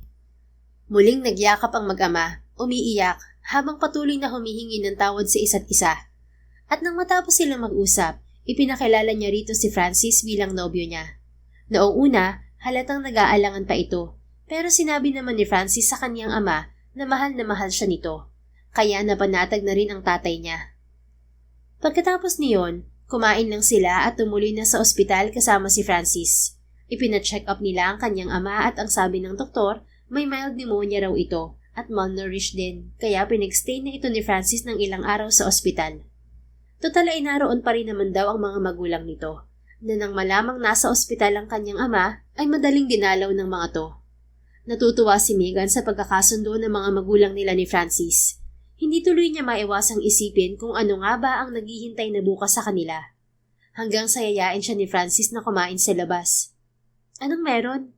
Takang tanong niya rito habang naghihintay sa in-order nilang pagkain. Wala. Gusto ko lang i-treat tayong dalawa. At bakit naman? Dahil masyadong nag-stressful ang buong linggo natin. Sus, parang hindi naman babe. Ang saya-saya nga natin. Ngumiti si Francis at hinawakan ng kanyang kamay na nasa ibabaw ng bilog na lamesa. Masaya ka bang talaga, Megan? Tanong nito. Oo naman. Kung ganun, payag ka bang makasal sa akin? Inilabas ni Francis ang isang maliit na kahon at binuksan yon. Para tuloy nag-flashback sa isip ni Megan ang nangyari noong una silang magkita. Ang kaibahan nga lang, ibang kahon na ang hawak nito at iba ring diamond ring ang laman. Vintage yon kaya malakas siyang napasinghap. Alam kong iniisip mo na agad ang nangyari sa akin noon, Megan. Pero uunahan na kita. Ito talaga ang nakalaang singsing para sa'yo. Para sa isang Diyos ang kagaya mo. Diyos ang hindi lamang ang panlabas ang maganda. Maging ang panloob din. Kaya ay hindi ko nahahabaan pa ang sasabihin ko. Dahil sigurado na akong ikaw ang gusto kong makasama habang buhay. Will you marry me, Megan Sandoval? Napahikbi siya kasabay ng sunod-sunod na pagpatak ng mga luha. Oo naman. Sigurado na rin naman akong ikaw ang gusto kong makasama habang buhay. Ikaw lang din kasi nag-iisang lalaking nagpapasaya sa akin ng husto. Ang nagbigay ng pag-asa sa puso ko at sa buhay ko. Ikaw ang dahilan kung bakit gusto kong matupad ang mga pangarap ko. I love you, Francis. I love you too, my soon-to-be wife. And don't worry, hindi ko naman mamadaliin ang kasal natin. Kasi alam ko may mga pangarap ka pa. Gusto ko lang masiguro na payag ka ng makasama ako habang buhay. Basta sa lahat ng pagdadaanan mo, naririto lang ako at handang hawakan ng mahigpit ang mga kamay mo. Handa akong damayan ka sa lahat ng sandali.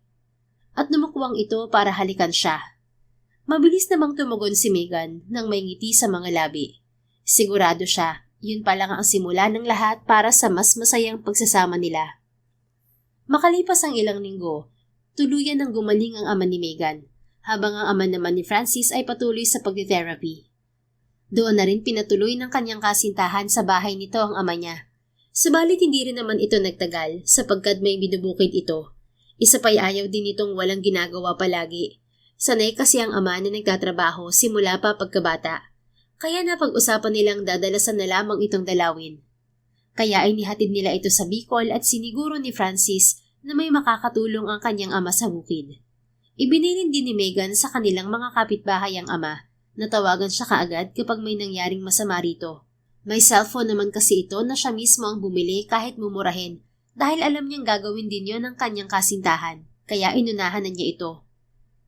Nagpatuloy ang buhay nila sa ganoong setup hanggang sa tuluyang gumaling ang ama ni Francis.